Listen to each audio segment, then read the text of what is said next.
नमस्कार दोस्तों, चलिए आज से हम लोग मैट्रिक एग्ज़ाम के लिए मेन रूप से ऑब्जेक्टिव देखेंगे, वो भी चैप्टर वाइज। तो आज से आप लोगों का 10th लेवल का स्टार्ट हो गया है फिजिक्स, और फिजिक्स का पहला चैप्टर से हम शुरू कर रहे हैं। प्रकाश का परावर्तन एवं अपवर्तन, ये पहला चैप्टर है। तो चलिए यहाँ शुरू करते हैं। दाढ़ी बनाने में किस प्रकार के दर्पण का प्रयोग किया जाता है?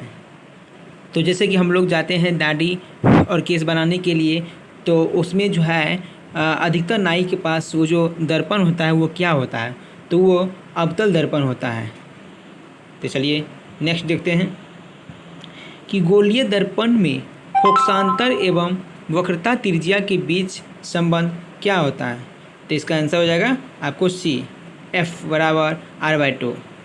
नेक्स्ट, यदि किसी अवतल दर्पण की फोकस दूरी F तथा वक्रता त्रिज्या R हो तो इन सभी में से कौन सा आंसर होगा? तो आपका ये इस सवाल का आंसर हो जाएगा ए, यानी F बराबर R/2। नेक्स्ट, अवतल दर्पण से परावर्तन के बाद किरण किस बिंदु से होकर गुजरेगी? तो इसका आंसर आपको हो जाएगा बी, F से।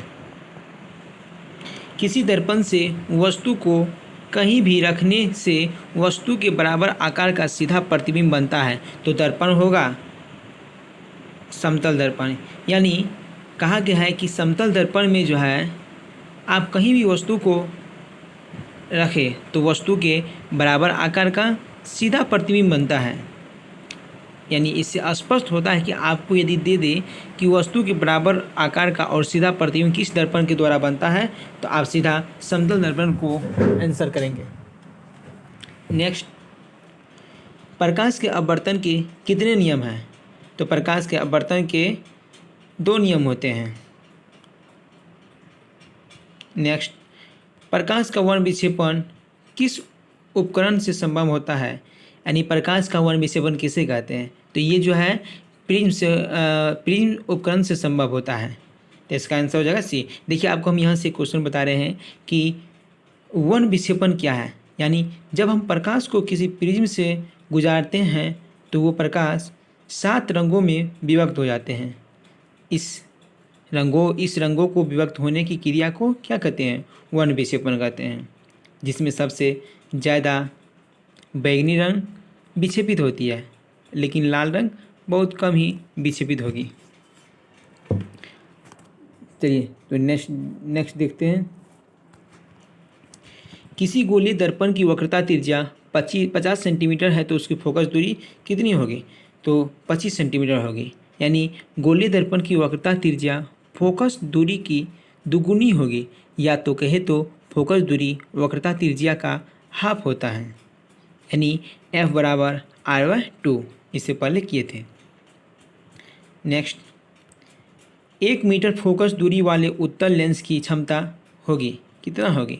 तो 1 डायोप्टर होगी।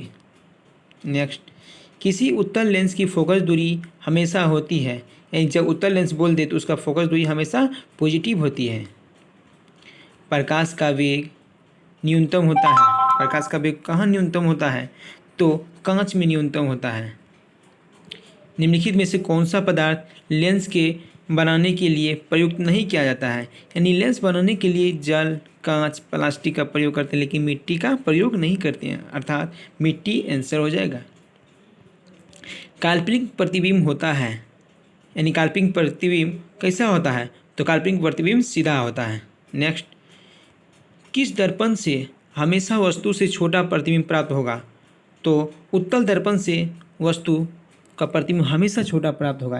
यदि आपको याद न रहे तो आप एक बात ध्यान में रखिए कि जैसे हम लोग मोटर कार में पीछे की दर्पण देखने के लिए उत्तल दर्पण का प्रयोग करते हैं, और आप एक बात ध्यान रखेंगे कि उस दर्पण में वस्तु का प्रतिबिंब छोटा बनता है। इसे आप याद कर सकते हैं कि छोटा प्रतिबिंब उत्तल दर्पण में बनेगा। 4D क्षमता वाले, यानी 4 डायोप्टर वाले क्षमता वाले अवतल लेंस की फोकस दूरी क्या होगी?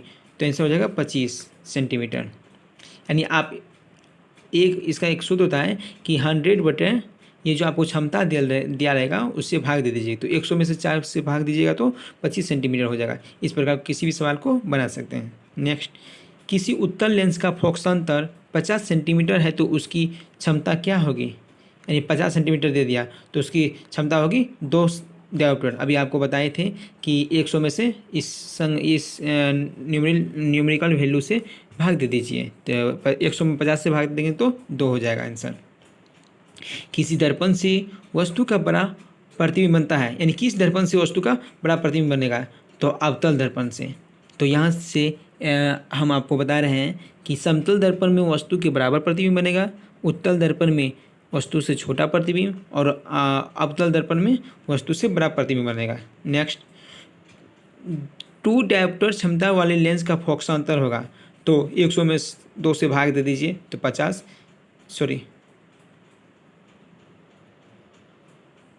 हाँ तो यहाँ 50 सेंटीमीटर होना चाहिए। आंसर कुछ मिस लग रहा है, आंसर गलत।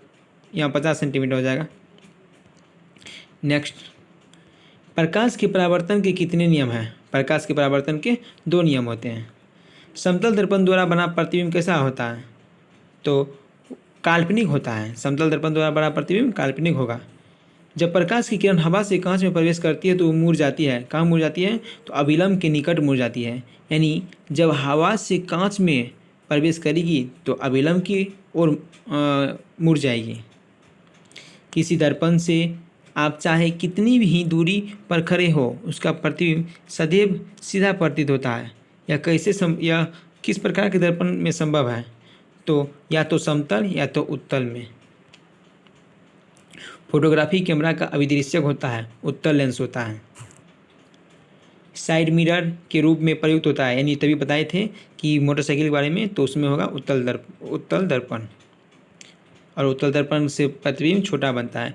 एक अवतल दर्पण की फोकस दूरी 10 सेंटीमीटर है तो उसकी वक्रता त्रिज्या होगी कितना हो जाएगा? तो 5 सेंटीमीटर हो जाएगा। यानी वक्रता त्रिज्या और क्या हो जाएगा? तो फोकस दूरी बटे 2, 10/2 कर दीजिए तो 5 सेंटीमीटर निकल जाएगा आंसर। किसी माध्यम में अपवर्तनांक 1 है तो क्या होता है? तो इसका आंसर हो जाएगा sin I/sin R। निर्गत किरण एवं अभिलंब के बीच के कोण को क्या कहते हैं? तो परावर्तन कोण कहते हैं। अवतल लेंस का आवर्धन क्षमता क्या होता है? अवतल लेंस का आवर्धन क्षमता V/U होता है। नेक्स्ट, सरल सूक्ष्मदर्शी में किसका उपयोग किया जाता है? तो उत्तल लेंस का, यानी सरल सूक्ष्मदर्शी में उत्तल लेंस का प्रयोग करते हैं। किस लेंस के द्वारा सिर्फ काल्पनिक प्रतिबिंब बनता है? तो उत्तल लेंस के द्वारा काल्पनिक प्रतिबिंब बनता है। एक उत्तल लेंस होता है। उत्तल लेंस कैसे होता है?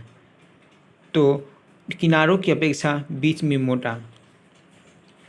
किसी बीम का वास्तविक तथा समान आकार का प्रतिबिंब प्राप्त करने के लिए बीम को उत्तल लेंस के सामने कहाँ रखें? तो फोकस दूरी की 2 गुनी दूरी पर रखना होगा। किसी बीम का अवतल दर्पण द्वारा बना प्रतिबिंब आभासी, सीधा तथा बीम से बड़ा पाया गया वस्तु की स्थिति कहाँ होनी चाहिए? तो दर्पण के ध्रुव तथा मुख्य फोकस के बीच होना चाहिए।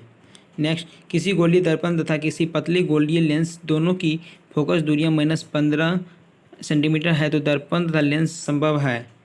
तो दोनों अवतल होगा, यानी अवतल में ऋणात्मक चिन्ह होता है। परावर्तन के नियम से निर्धारित होता है। क्या निर्धारित होता है? तो आपतन कोण बराबर परावर्तन कोण होगा। लेंस में मुख्य फोकस की संख्या कितनी होती है? तो 2। लेंस में मुख्य फोकस की संख्या 2 होती है। प्रकाश की किरणें गमन करती है सीधी रेखा में। नेक्स्ट, सर्च लाइट का परावर्तक सतह होता है अवतल होता है। अवतल दर्पण की फोकस दूरी की वक्रता त्रिज्या होती है आधी, यानी फोकस दूरी की आधी होगी वक्रता त्रिज्या। जब प्रकाश की एक किरण एक माध्यम से दूसरे माध्यम में जाती है तो अपने पूर्व पथ से विचलित हो जाती है। इसे कहते हैं, क्या कहते हैं? प्रकाश का अपवर्तन कहते हैं। प्रकाश की एक किरण जब विरल माध्यम से सघन माध्यम में जाती है तब वह अभिलंब की ओर मुड़ जाती है। जब प्रकाश की एक किरण 2 माध्यमों को अलग करने वाली सतह पर लंबवत पड़ती है तो वह बिना मुड़े सीधी निकलती है। पानी से भरी बाल्टी की गहराई कम मालूम पड़ने का कारण है अपवर्तन। जब प्रकाश एक माध्यम से दूसरे माध्यम में जाता है तो अपवर्तन होता है, प्रकाश की चाल में परिवर्तन होने के कारण। संघनन सघन माध्यम से विरल माध्यम में प्रवेश करने पर आपतन कोण तथा अपवर्तन कोण में क्या संबंध रहता है? तो अपवर्तन कोण बड़ा होता है। जब प्रकाश की किरण हवा से कांच में प्रिज्म की अपवर्तन सतह से होकर प्रवेश करती हुई दूसरी अपवर्तक सतह से होकर बाहर निकलती है तब वह मुड़ जाती है, प्रिज्म के आधार की ओर मुड़ जाती है। तो चलिए आज का ये पहला चैप्टर ख़त्म हो गया है और कल से चालू होगा दूसरा मानव नेत्र। जय हिंद, जय भारत। अच्छा लगा तो लाइक करें, सब्सक्राइब करें। मिलते हैं फिर नेक्स्ट वीडियो में।